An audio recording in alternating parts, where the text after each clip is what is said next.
Hey moms and dads, thanks for tuning in and welcome to part 3 of this Changing the Trajectory of Your Autistic Child's Life series. And the next thing we're going to talk about today is core stability, okay? So the big thing with core stability, it really has a lot to do with basically your cerebellum and basically brain function in general. So your cerebellum really begins to develop, this along with like fine and gross motor skills, as a child begins to sit up and start to stand and crawl, really within that first year of life, okay? Because your cerebellum controls all movements within the body. So guess what? As a child begins to move more, right, 6 months of age and on, the cerebellum really begins to develop, okay? So you have the middle cerebellum, which is called your vermis, that controls midline structures of your body. You have the intermediate portion that controls more like shoulders and hips. And then you have the lateral portion of your cerebellum that deals with more wrists and feet, stuff like that. So the further you go out in the cerebellum, the further you go out with the body.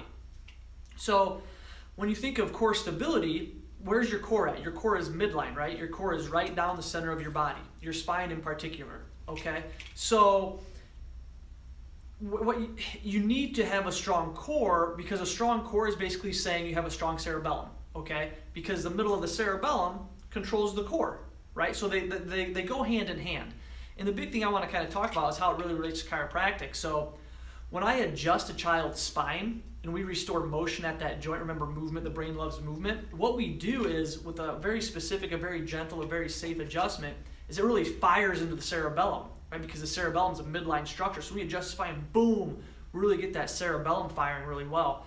And then what we can do is we can do some primitive reflex movement patterns that we talked about in the first video, and really start targeting those, as the cerebellum is really firing well, we can really start targeting those bad movement patterns so the body can start making new pathways, new movement patterns, and eventually start to get rid of these primitive reflexes.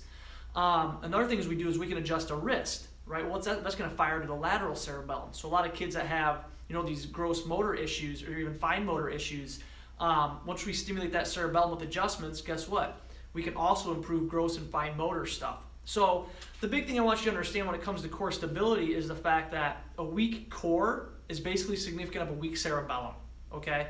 And the cerebellum integrates everything within the brain, and it coordinates all movement within the body. So the cerebellum is very, very crucial when it comes to these kids and movement patterns and just overall health of the brain. So I hope that makes sense with the importance of core stability. As you know, as always, we're here to help. Feel free to message us, comment, whatever it takes. We want to help you guys any way that we can. So thanks a lot.